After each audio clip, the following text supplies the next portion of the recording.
Hello and welcome.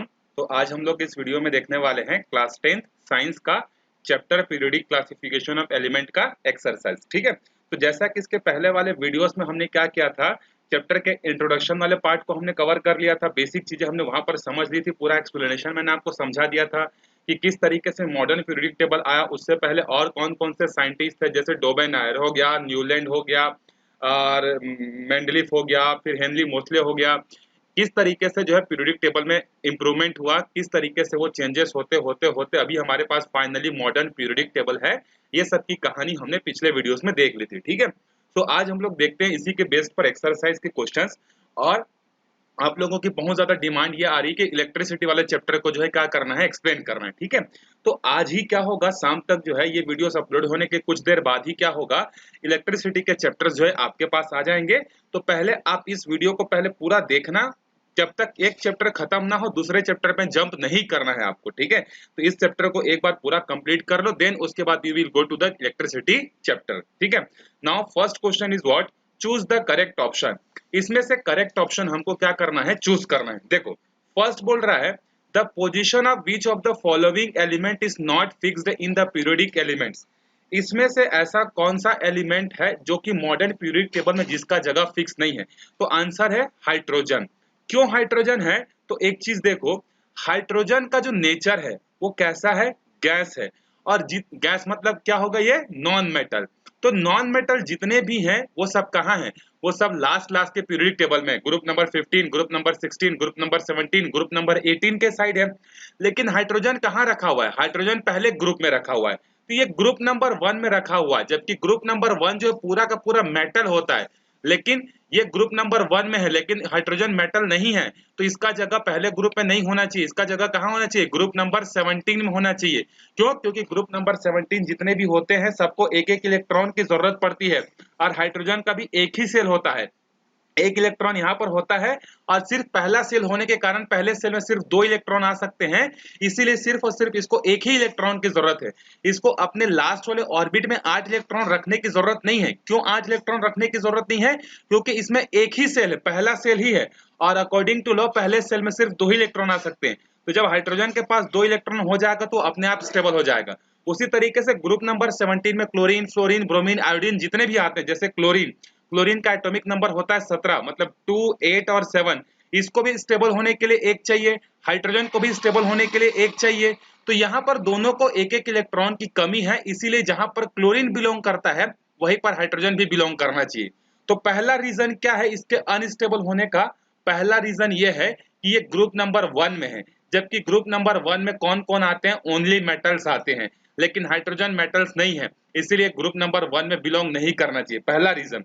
दूसरा reason, since it needs 1 electron to complete its shell, अपने shell को कंप्लीट करने के लिए एक इलेक्ट्रॉन चाहिए, और ऐसे एक एक इलेक्ट्रॉन कमी होने वाले और कौन कौन से हैं, ग्रुप नंबर 17 के सारे एलिमेंट्स हैं जिनको एक एक इलेक्ट्रॉन चाहिए, इसीलिए कहां होना चाहिए, ग्रुप नंबर 17 में होना चाहिए।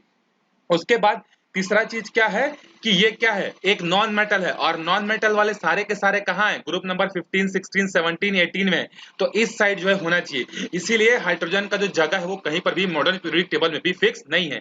आप एक तरीके से बोल सकते हो कि मॉडर्न पीरियोडिक टेबल का डीमेरिट क्या है, तो उसने भी हाइड्रोजन की जगह को जो है एकदम फिक्स्ड नहीं किया, ये गैस होने के बावजूद भी इसको मेटल वाले जगह पर जो है रख दिया गया। आई होप आपको समझ में आ गया होगा ये क्वेश्चन का आंसर। सेकेंड देखो, elements in Mendeleev periodic table have been arranged according to. Mendeleev periodic table में जो है एटम्स को किस तरीके से अरेंज किया गया था, तो आंसर है increasing order of atomic weight. ठीक है, एटॉमिक वेट को पहले छोटा वेट, फिर बड़ा वेट, फिर बड़ा वेट, फिर बड़ा बड़ा वेट, इस तरीके से एटॉमिक वेट के बेसिस पर रखा गया था, not molecular weight, molecular weight नहीं है। ठीक है, आपको इस चीज को याद रखना है। तीसरा है, modern periodic law was proposed by Henry Moseley. याद करो हेनरी मोस्ले ने क्या किया था, मॉडर्न पीरियोडिक टेबल हमको बताया था। ठीक है, तो यहाँ पर हमारा आंसर क्या होगा, हेनरी मोस्ले होगा। ठीक है, on moving down a group the metallic property, metallic property कैसे होते जाती है, इंक्रीज होते जाती है। ठीक है, which of the following depicts increasing atomic size, इसमें से सबसे इंक्रीजिंग एटॉमिक साइज किसका होगा, तो सबसे छोटा साइज किसका होगा। देखो पहले तो देखते हैं, सोडियम का एटॉमिक नंबर होता है 11, लिथियम का एटॉमिक नंबर होता है 3, और पोटेशियम का एटॉमिक नंबर होता है 19। और एक चीज ध्यान दो, ये तीनों के तीनों अलग अलग पीरियड से बिलोंग कर रहे हैं। ये पीरियड नंबर 2 से बिलोंग कर रहा है, ये पीरियड नंबर 3 से बिलोंग कर रहा है और ये पीरियड नंबर 4 से बिलोंग कर रहा है। इसीलिए सबसे छोटा साइज लिथियम का होगा, फिर सोडियम का होगा, फिर पोटेशियम का होगा। अगर इसमें से कोई दो एलिमेंट सेम पीरियड से बिलोंग करते तब उस केस में अलग हो जाता। ठीक है, मैंने बताया था आपको उस चीज को। देखो सेकंड क्वेश्चन बोल रहा है the physical and chemical property of elements belonging to the same group are similar why. एक ही ग्रुप से बिलोंग करने वाले जितने भी एलिमेंट्स होते हैं उनकी फिजिकल प्रॉपर्टी और इनकी केमिकल प्रॉपर्टी क्या होती है, सेम होती है। क्यों? तो देखो इसका रीजन है इलेक्ट्रॉनिक कन्फिगुरेशन। रीजन क्या है? Due to electronic configuration. Henry Moseley ने अपना पीरियोडिक टेबल किस बेसिस पर बनाया था? इलेक्ट्रॉन्स के इंक्रीजिंग एटॉमिक नंबर के बेसिस पर। मेंडलीफ ने किसने बनाया था? इंक्रीजिंग एटॉमिक मास था।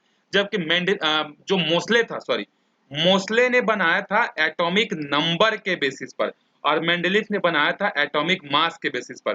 तो यहाँ पर आप इसका आंसर क्या लिखोगे? The physical and chemical property of elements belonging to the same group are similar because the modern periodic table is based on the increasing atomic number, so the same electronic configuration elements are belong to the same group. एक जैसे electronic configuration वाले जितने भी elements होते हैं एक ही group में जो है आते हैं। जैसे फॉर एग्जांपल देखो यही वाला एग्जांपल देखते हैं, लिथियम। लिथियम का जब आप कन्फिगुरेशन करोगे तो कितना आएगा? 2,1। तो इसके लास्ट वाले में कितना इलेक्ट्रॉन है? एक। सोडियम का जब आप कन्फिगुरेशन करोगे तो क्या आएगा? 281। इसके भी लास्ट में कितना है? 1। इसके भी लास्ट में कितना है? 1। पोटेशियम का 19 है तो 2,8,8,1। तो यहाँ पर देखो जितने भी इलेक्ट्रॉनिक कन्फिगुरेशन है सेम इलेक्ट्रॉनिक कन्फिगुरेशन है, सबके बाहर में एक एक इलेक्ट्रॉन है, इसीलिए सबकी फिजिकल और केमिकल प्रॉपर्टीज क्या होती है? सेम होती है। क्योंकि किसी भी चीज, किसी भी एटम की फिजिकल और केमिकल प्रॉपर्टी किस बात पर डिपेंड करती है? उसके लास्ट वाले ऑर्बिट में कितना इलेक्ट्रॉन है उस बात पर डिपेंड करती है। देखो क्वेश्चन नंबर 3 बोल रहा है hydrogen should be placed in which group and in which period, give reason. अभी मैंने जब फर्स्ट वाले क्वेश्चन को एक्सप्लेन किया था तो वहीं पर मैंने समझा दिया था कि हाइड्रोजन जो होता है वो गैस होता है जिसको गैस वाले जो है ग्रुप और पीरियड में डालना चाहिए। सिंस हाइड्रोजन को अपना स्टेबिलिटी को कंटेन करने के लिए सिर्फ एक इलेक्ट्रॉन चाहिए और ऐसे एक इलेक्ट्रॉन चाहिए वाले और कौन कौन से होते हैं? तो ग्रुप नंबर 17। तो किस ग्रुप में रखना चाहिए? ग्रुप नंबर 17 में रखना चाहिए। और कौन से पीरियड में रखना चाहिए? पहले पीरियड में। क्यों पहले पीरियड में? क्योंकि न्यूक्लियस के बाहर में सिर्फ और सिर्फ एक ही सेल होता है और जितने नंबर ऑफ सेल होते हैं उतने ही तो पीरियड होता है। ठीक है, जैसे सोडियम, सोडियम में कितने हैं? सोडियम में हमारे पास 3 सेल होते हैं, पहला सेल, दूसरा सेल और तीसरा सेल। इसीलिए सोडियम कहां से बिलोंग करता है? तीसरे नंबर के पीरियड से। तो हाइड्रोजन में सिर्फ और सिर्फ एक ही सेल है, that's why it should be belongs to the period number first. ठीक है, आई होप आपको समझ में आ गया होगा। चलो क्वेश्चन नंबर 4 पे चलते हैं। देखो in each of the given pair choose which element will have bigger atom। इसमें से कौन सा एटम जो है ज्यादा बड़ा होगा आपको चूज करना है। क्या मैग्नीशियम बड़ा होगा या क्लोरीन बड़ा होगा? मैग्नीशियम का एटॉमिक नंबर है 12 और क्लोरीन का एटॉमिक नंबर है 17। तो आंसर है मैग्नीशियम का एटॉमिक नंबर ज्यादा होगा। ठीक है, अब कुछ लोगों को लग रहा होगा कि सर क्लोरीन का एटॉमिक नंबर तो 17 है तो उसका साइज बड़ा होना चाहिए। लेकिन भैया मैंने आपको मॉडर्न पीरियड टेबल जब बताया था तो मैंने वहां पर आपको समझाया था कि जैसे जैसे पीरियड में हम लोग लेफ्ट टू राइट जाते जाते हैं तो जो न्यूक्लियस की जो पावर है वो बढ़ते जाती है और जो ऑर्बिट में जो इलेक्ट्रॉन्स घूम रहे हैं उसको वो खींच के ज्यादा रखने की कोशिश करता है। ठीक है, जैसे यहाँ पर है हमारे पास जो है, मान लेते हैं सोडियम है, सोडियम सबसे पहले आता है और सबसे लास्ट में कौन आता है? आर्गन आता है और इससे पहले कौन आता है? क्लोरीन। तो जब लेफ्ट टू राइट जाते हैं तो सोडियम के केस में इसका जो न्यूक्लियस है इतना ज्यादा पावरफुल नहीं होता कि वो क्या करे, इलेक्ट्रॉन्स को खींच ले। लेकिन जैसे जैसे क्लोरीन आर्गन के साइड हम लोग जाते जाते हैं इनके न्यूक्लियस में इतनी पावर आ जाती है कि लास्ट ऑर्बिट में जो इलेक्ट्रॉन घूम रहा होता है ना उसको भी थोड़ा सा अपने साइड खींच लेते हैं। ठीक है, इसीलिए मैग्नीशियम का साइज बड़ा होगा। और बी के केस में देखो सोडियम और यहाँ पर दिया हुआ है क्या बोलते हैं, एटॉमिक नंबर 19। तो इसमें से किसका साइज जो है बड़ा होगा? तो देखो यहाँ पर तो ये दोनों क्या हो रहे थे, सेम पीरियड से बिलोंग कर रहे थे, इसीलिए हमने पीरियड वाला फॉर्मूला लगाया कि पीरियड में लेफ्ट टू राइट जाने से न्यूक्लियस की पावर बढ़ते जाती है और एटम का साइज छोटा जाता है इन पीरियड में। लेकिन जो सेकेंड केस हमको दिया है, ये जो सेकेंड केस है, सेकेंड केस में देखो ये जो दोनों के दोनों एटम है ना वो एक ही पीरियड से बिलोंग नहीं कर रहे, वो अलग अलग ग्रुप से बिलोंग कर रहे हैं, ग्रुप नंबर अलग अलग पीरियड से बिलोंग कर रहे हैं। फर्स्ट में सेम पीरियड था तो न्यूक्लियस के पावर जो है बढ़ते जाती है, इसलिए छोटा होता जाता है। इस कंसेप्ट से हमने इसको सॉल्व कर लिया। लेकिन यहाँ पर जो सोडियम है, सोडियम बिलोंग करता है पीरियड नंबर 3 से और पोटेशियम बिलोंग करता है पीरियड नंबर 4 से। इसीलिए यहाँ पर ये दोनों अलग अलग पीरियड में हैं और सेम ग्रुप में हैं। देखो पहला वाला यहाँ पर है डिफरेंट ग्रुप है, डिफरेंट ग्रुप और सेम पीरियड था। इसीलिए हमने पीरियड वाले रूल से बता दिया कि पीरियड में लेफ्ट टू राइट जाने से साइज कम होता है। लेकिन सेकंड क्वेश्चन में ये उल्टे हैं। अभी ये कैसे हैं? सेम ग्रुप में हैं लेकिन डिफरेंट पीरियड में हैं। तो जैसे जैसे ग्रुप पीरियड बढ़ते जाएगा उसका साइज भी बढ़ते जाएगा। तो सोडियम में 11 इलेक्ट्रॉन है तो उसमें कितने सेल होंगे? 2, 8 और 1, 3 ही सेल होंगे, 1, 2 और 3। जबकि जो पोटेशियम है, पोटेशियम का कॉन्फ़िगरेशन क्या होगा? 2, 8, 8, 1, 4, 1, 2, 3, 4। तो इसमें 4 सेल है, इसमें 3 सेल है। दैट्स वाई अभी इस केस में क्या होगा? पोटेशियम जो है वो ज्यादा बड़ा होगा। आई होप आपको समझ में आ गया होगा। क्वेश्चन नंबर 5 देखो, the atomic number of 3 elements A, B and C are 5, 7, 10. Which two of these will have the similar property? Give reason. अभी आपको 3 एटम्स दिए हुए हैं, 3 एलिमेंट्स दिए हुए हैं A, B, C, और इन तीनों के आपको क्या दे दिया गया है? एटॉमिक नंबर जो है आपको दे दिया गया है। ठीक है, आपसे ये पूछ रहा है कि सिर्फ आप एटॉमिक नंबर के बेसिस पर बता दो भाई कि इसमें से कौन से ऐसे 2 एलिमेंट्स हैं जिनकी प्रॉपर्टीज क्या होगी? सेम होगी। ठीक है, तो अब देखो इसको कैसे हम लोग सॉल्व करेंगे। तो इसको सॉल्व करने के लिए हम लोग एक चीज देखते हैं और वो क्या है, ध्यान से देखो। ए में है ग्रुप 5 इलेक्ट्रॉन, तो इसका कॉन्फ़िगरेशन क्या होगा? 2, 3 होगा। बी में है 7 इलेक्ट्रॉन, मतलब 2, 5 होगा। ठीक है, उसके बाद देखो जो 10 है, 10 में जो है इलेक्ट्रॉनिक कॉन्फ़िगरेशन क्या होगा? 2, 8 होगा। ठीक है, अब यहां पर ये बोल रहा है कि किस which of this two have similar property, किसमें सिमिलर प्रॉपर्टी है। तो अब एक चीज देखो, सिमिलर प्रॉपर्टी किसकी किसकी होगी? आंसर है यहाँ पर बी और सी की जो है होगी। क्यों बी और सी की होगी? तो मैं आपको समझा रहा हूं। देखो यहाँ पर है इसके लास्ट वाले ऑर्बिट में 5 इलेक्ट्रॉन है, मतलब इसको अपना ऑक्टेव कंप्लीट करने के लिए 3 इलेक्ट्रॉन चाहिए। तो इलेक्ट्रॉन किसको चाहिए होता है? इलेक्ट्रॉन एक्सेप्ट करने वाले क्या कहलाते हैं? नॉन मेटल कहलाते हैं। मतलब बी वाला जो है वो नॉन मेटल है। यहाँ पर ये जो सी है, सी के लास्ट वाले ऑर्बिट में ऑलरेडी 8 इलेक्ट्रॉन है, इसीलिए ये भी क्या है? नॉन मेटल है।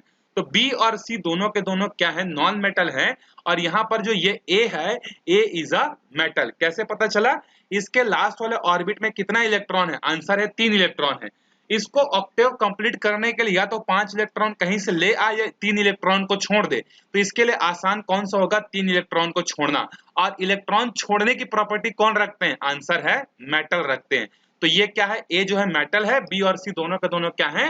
नॉन मेटल है। तो आप रीजन वहां पर लिख सकते हो, since A is a metal and B and C are no metal, B and C are non-metal, so B and C have the similar property। इस तरीके से आप उसको लिख के क्या करोगे? छोड़ दोगे। ठीक है, चलते हैं क्वेश्चन नंबर 6 पे। देखो the atomic number of 3 elements, वापिस से वही है 5, 7, 10, which of belongs to group number 18। Group number 18 में कौन बिलोंग करता है? जिसके लास्ट वाले ऑर्बिट में 8 इलेक्ट्रॉन होते हैं। तो अभी देखो मैंने आपको जस्ट समझाया है कि यहाँ पर ये जो सी है ना, सी वाले के लास्ट वाले ऑर्बिट में कितना इलेक्ट्रॉन है? यहाँ पर है इसके ऑर्बिट में 8 इलेक्ट्रॉन है। ठीक है, तो जब इसके ऑर्बिट में 8 इलेक्ट्रॉन है मतलब इसका ऑक्टेव कंप्लीट है, मतलब ये स्टेबल है। और स्टेबल वाले जितने भी होते हैं कहाँ से आते हैं? ग्रुप नंबर 18 से। तो आंसर है C will belongs to the, sorry यहाँ पर एबीसी नहीं दिया है। So atomic number 10 will belongs to the group number 18। Group number 5 से कौन बिलोंग करेगा? जिसके बाहर में 5 इलेक्ट्रॉन है, मतलब 7 वाला एटॉमिक नंबर 7 वाला। ग्रुप नंबर 13 से कौन बिलोंग करेगा? तो जिसमें इलेक्ट्रॉन 5 है। या मैं बोलूं तो ए बी सी के टर्म्स में लिखो तो ये बी है और ये क्या है? ए है। आई होप आपको ये क्वेश्चन समझ में आ गया होगा। चलते हैं क्वेश्चन नंबर 7 की तरफ। देखो क्वेश्चन नंबर 7 क्या है? A B and C are the 3 elements. A B और सी 3 एलिमेंट्स हैं दैट फॉर्म्स अ ट्राइड। और ये क्या फॉर्म कर रहे हैं? एक ट्राइड जो है फॉर्म कर रहे हैं। ठीक है, ट्राइड्स मतलब किसका? डोबेनार का ट्राइड्स रूल याद करो। डोबेनार का ट्राइड्स रूल क्या था कि अगर आपके पास 3 एलिमेंट के पेयर हैं तो उन्होंने क्या बताया था कि इसमें फर्स्ट और लास्ट का जो एटॉमिक मास होता है, मतलब ए प्लस सी का जो मास होगा उसका अगर हाफ निकालते हैं तो मिडिल वाले एटम के क्या होता है, इक्वल होता है, ठीक है। और बोल रहा है कि if the atomic weight of A is 7, ए का एटॉमिक वेट 7 है एंड सी का 39 है, तो बोल रहा है कि then according to Dobereiner rule triad what will be the atomic weight of B. अभी मैंने आपको समझाया कि अगर आपके पास तीन एलिमेंट्स हैं ए बी और सी, और अगर डोबेनायर के रूल को अगर आपको अप्लाई करना है तो फर्स्ट और थर्ड एलिमेंट का जो मास होगा, एवरेज मास, वो बी के बराबर होगा। तो इसी फॉर्मूले को यूज करते हैं, कौन सा, ए प्लस सी अपॉन में 2 इज इक्वल टू बी। तो देखो ए का मास कितना है 7, बी का मास कितना है 39, इन दोनों का एवरेज निकालो। 39 प्लस 7 कितना हो जाएगा 46, 46 अपॉन में 2 मतलब 23।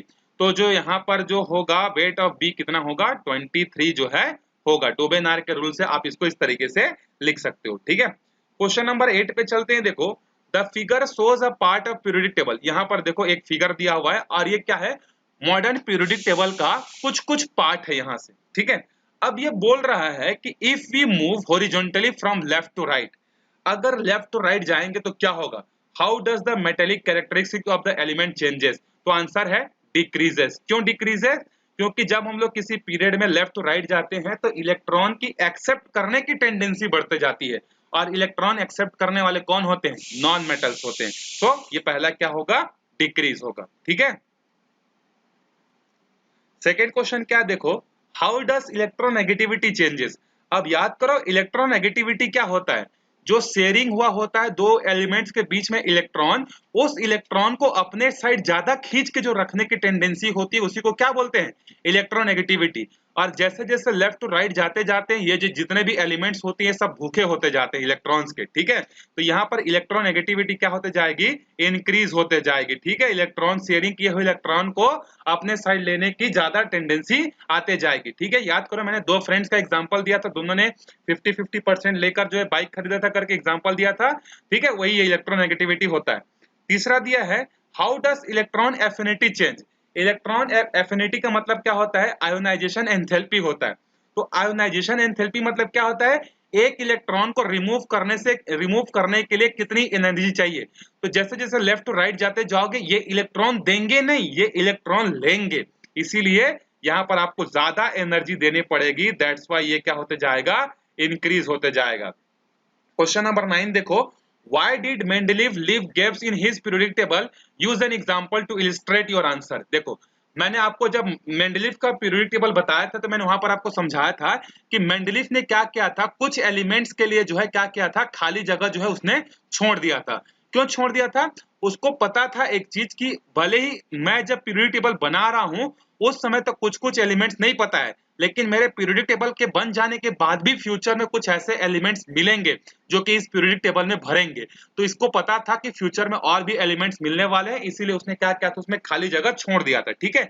एग्जाम्पल क्या है, तो जितने भी नोबल गैसेस है, नोबल गैसेस का मतलब होता है जितने भी ग्रुप नंबर 18 के एलिमेंट्स हैं ये सब बाद में ढूंढे गए और वो सब बाद में भरते गए। कौन कौन से, हीलियम, आर्गन, ये सब उसके एग्जाम्पल जो कि बाद में जो है हीलियम, उसके बाद नियॉन, फिर आर्गन, ये सब कहां से बिलोंग करते हैं, ग्रुप नंबर 18 से बिलोंग करते हैं। यहां पर एग्जांपल में आप ये मेंशन कर सकते हो।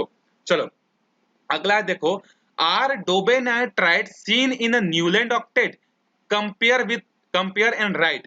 देखो डोबेनायर ने जो ट्राइड्स बनाया था, क्या डोबेनायर का जो ट्राइड्स है वो न्यूलैंड के ऑक्टेट रूल से बिलोंग करता है। तो आंसर है ऑक्टेट रूल से बिलोंग करता तो है, लेकिन अगर हम लोग बात करें कि क्या तीनों ट्राइड्स बिलोंग करते हैं तो आंसर है नहीं है, ठीक है। आप यहां पर एग्जांपल दे देना, डोबेनायर के जो तीन ट्राइड्स जो बने हुए थे जैसे क्लोरीन, ब्रोमीन, आयोडीन वगैरह कुछ कुछ थे ना, तो उसको एग्जांपल को बता देना लिख के, और वहां पर एक्सप्लेन कर देना कि न्यूलैंड में ये एलिमेंट है, मतलब ये एलिमेंट नहीं है जो कि डोबेनार ने बताए थे, इसीलिए आंसर क्या होगा इसका, नो होगा करके आप वहां पर लिख सकते हो, ठीक है। समझ में आ गया होगा आई होप। क्वेश्चन क्या बोल रहा है कि डोबेनार, चलो मैं आपको समझा ही देता हूँ, ठीक है, बाद में आपको कंफ्यूजन होगा। तो डोबेनार का ट्राइड्स रूल चलते हैं। देखो डोबेनार का ट्राइड्स रूल क्या था और उसके कौन कौन से एलिमेंट जो है बिलोंग करते हैं, और न्यूलैंड के ऑक्टेव में कौन कौन से जो है आते हैं, ठीक है। एक मिनट बस देख लेते हैं हम लोग।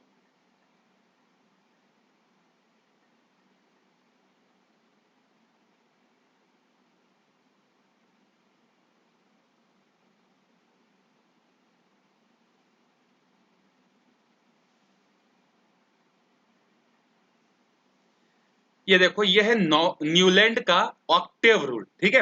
अब देखते हैं हम लोग जो डोबेनार ने जो ट्राइड्स बनाया था, डोबेनार के ट्राइड्स में कौन कौन से, लिथियम, कैल्शियम, क्लोरीन। तो देखो क्या ये बिलोंग करते हैं यहाँ पे लिथियम, क्लोरीन और लिथियम, कैल्शियम, क्लोरीन। ठीक है, लिथियम, कैल्शियम, क्लोरीन। तो यहाँ पर है क्या, देखो लिथियम और कैल्शियम और क्लोरीन इसमें है कि नहीं है, देख लो। तो यहाँ पर आंसर है लिथियम है, क्लोरीन है, क्लोरीन कहाँ गया, ये है, और कैल्शियम है। लेकिन ये सब अलग अलग जगह पर है। ठीक है, अब एक एक तो बिलोंग किया, लेकिन क्या दूसरा बिलोंग करता है, देखो दूसरा भी तो था नहीं, इसने दूसरा भी तो बनाया था ट्राइड्स ना, एक ही ट्राइड्स नहीं बनाया था।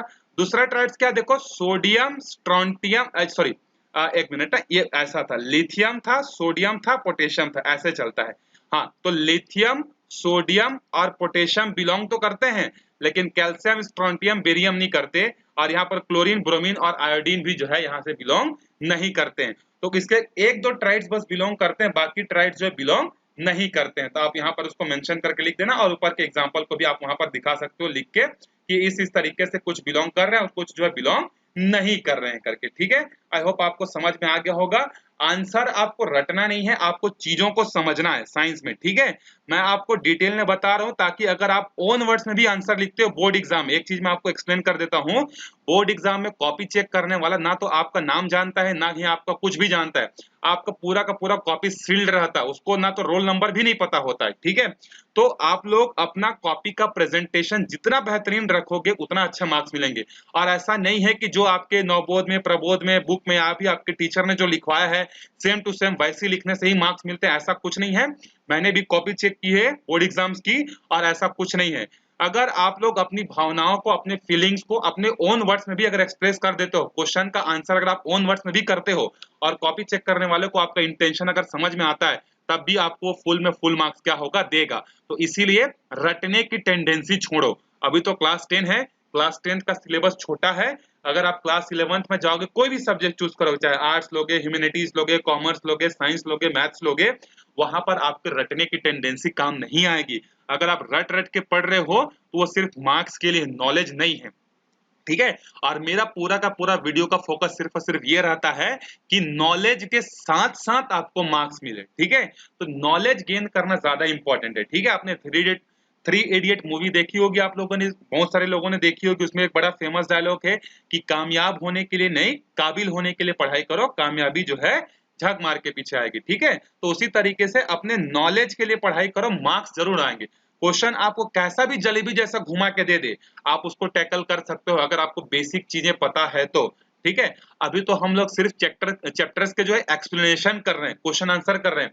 जब हम लोगों का चैप्टर्स कंप्लीट हो जाएगा तो हम लोग क्या करेंगे, प्रीवियस ईयर के क्वेश्चन सॉल्व करेंगे, मॉडल पेपर सॉल्व करेंगे, तब आपको कॉन्फिडेंस और बूस्ट होता जाएगा, आपको नॉलेज जो है मिलते जाएगा और आपको पढ़ने में मजा आएगा। ठीक है, ऐसा नहीं कि बोरिंग नहीं लगेगा आपको। ठीक है, अगर आप बोरिंग होकर पढ़ते हो तो फिर वो कोई काम का नहीं है। ठीक है, अगर आप पढ़ाई को एंजॉय करके पढ़ते हो तो फिर one of the best students. ठीक है, चलो देखते हैं क्वेश्चन नंबर 11 देखते हैं। Give the trend shown by the following properties when we go down. अरे ये सब चीज मैंने आपको बता दी है कि वैलेंसी क्या होता है, एटॉमिक साइज कैसा होता है, आयोनाइजेशन क्या होता है, इलेक्ट्रोनेगेटिविटी क्या होती है। आप इसके पहले वाले वीडियो को देखकर जो है खत्म कर लेना कि वैलेंसी क्या होती जाती है, पहले इंक्रीज होती है फिर डिक्रीज होती है, एटॉमिक साइज डिक्रीज होती है, आयोनाइजेशन पोटेंशियल क्या होता है, इंक्रीज होता है, इलेक्ट्रोनेगेटिविटी भी क्या होती है, इंक्रीज होती है। तो ये तीनों के तीनों क्या होंगे, इंक्रीज होंगे, और वैलेंसी पहले इंक्रीज होगा और फिर डिक्रीज होगा। ठीक है, तो वैलेंसी में क्या लिखोगे, पहले first increasing then decreasing, atomic size में लिखना डिक्रीजिंग, सॉरी ये इंक्रीजिंग फिर डिक्रीजिंग, इसमें सिर्फ डिक्रीजिंग, और लास्ट के दो में इंक्रीजिंग। चलो अगला क्वेश्चन देखो, the electronic configuration of an element B, एक एलिमेंट बी है जिसका इलेक्ट्रॉनिक कॉन्फ़िगरेशन ये है। तो अगर मैं आपसे पूछूं कि इस बी एलिमेंट का नाम बताओ तो कितना है, देखो 2, 8, 7, तो 8 और 2 हो गया 10, 10 और ये हो गया 17, तो 17 एटॉमिक नंबर किसका होता है, क्लोरीन का। तो ये बी की बात किसकी हो रही है, क्लोरीन की। It forms an ionic compound Ab2 with another element A, what is the valency of A। अब देखो यहाँ पर क्लोरीन, क्लोरीन का आपको पता होगा कि इसको एक इलेक्ट्रॉन चाहिए। तो यहाँ पर ये क्या हो रहा है, एक ऐसा कंपाउंड बन रहा है जिसमें B2 है, इसका मतलब क्लोरीन 2 है। अगर क्लोरीन 2 है मतलब ये 2 इलेक्ट्रॉन का क्या कर रहा होगा, पहला वाला एटम एक इलेक्ट्रॉन का, दूसरा वाला एटम एक इलेक्ट्रॉन का। टोटल 2 इलेक्ट्रॉन की शेयरिंग कर रहा होगा, तो इसके साथ किस टाइप का एलिमेंट जुड़ेगा? तो इसके साथ ऐसे टाइप का एलिमेंट जुड़ेगा जिसको 2 इलेक्ट्रॉन डोनेट करना होगा या 2 इलेक्ट्रॉन शेयर करना होगा। तो ऐसे कौन कौन से होंगे? तो अच्छा, यहां पर सिर्फ आपसे पूछा है, वैलेंसी पूछा है, तो इन 2 क्लोरीन के साथ ऐसा एलिमेंट जुड़ेगा जिसकी वैलेंसी कितनी होगी? +2 या फिर एक इलेक्ट्रॉन शेयरिंग करनी होगी। ठीक है, तो इसीलिए यहां पर इनको क्या करना होगा, एक इलेक्ट्रॉन, मतलब क्लोरीन के बाहर में एक एक इलेक्ट्रॉन है, इस एक एक इलेक्ट्रॉन के जुड़ने के लिए एक ऐसा एलिमेंट होना चाहिए जिसकी वैलेंसी कितनी होनी चाहिए? +2 होने चाहिए। तो आंसर क्या होगा? ऐसा एलिमेंट ए का वैलेंसी कितना होगा? +2 होगा। ठीक है, क्वेश्चन नंबर 13 दिया है, compare the arrangement of element in Mendeleev periodic table and the modern periodic table. मैंने आपको बता दिया है कि मेंडलीव और मॉडर्न पीरियोडिक टेबल का सबसे अच्छा, मैं यहाँ पर आपको लिख भी दे रहा हूँ थोड़ा थोड़ा करके, ताकि आपको और ढूंढना ना पड़े। ठीक है, तो देखो कुछ कुछ मैं लिख दे रहा हूँ, बाकी आप सब जो है बुक से जो है देख कर क्या कर सकते हो, समझ के जो है लिख सकते हो। इधर है मेंडलीव और इधर है मॉडर्न। सबसे पहला तो यहाँ पर क्या है, देखो मेंडलीव का जो था वो इंक्रीजिंग एटॉमिक वेट पे था या एटॉमिक मास पे था, इसका एटॉमिक नंबर पर है। ठीक है, इसमें ब्लैंक स्पेस है, मतलब खाली जगह है, इसमें नहीं है। ठीक है, इसमें जो है टोटल ग्रुप कितने थे?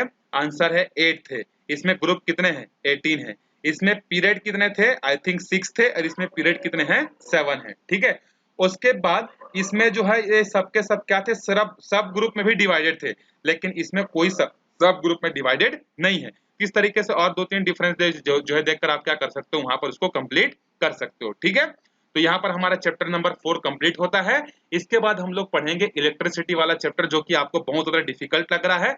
मैं आपको उसको बड़े प्यार से बहुत अच्छे से एक्सप्लेन करूंगा, आप उसको कभी भी जो है नहीं भूलोगे। ठीक है, तो वीडियो को ज्यादा से ज्यादा शेयर कीजिए, क्योंकि आपके टाइम बीतते जा रहे हैं। सितंबर का आज हो गया, देखो 18 सितंबर हो गया। अगर सब चीज नॉर्मल होता तो अभी आपका जो है क्वार्टरली एग्जाम खत्म होकर जो है आपका हाफ ईयरली एग्जाम का प्रिपरेशन करना जो है स्टार्ट हो जाता है। ठीक है, तो ज्यादा से ज्यादा लोगों तक वीडियो को पहुंचाइए, ताकि उन लोगों की जो पढ़ाई है वो भी डिस्टर्ब ना हो। ठीक है, और लोगों को बोलिएगा कि चैनल को क्या कर ले, सब्सक्राइब करना है, क्योंकि सब्सक्राइब करने से क्या होता है, और भी ज्यादा लोगों तक जो है ये इन्फॉर्मेशन जो है पहुंचती है। ठीक है, तो कैसा लगा बताइएगा। मिलते हैं अगले वीडियो में, तब तक के लिए बाय बाय।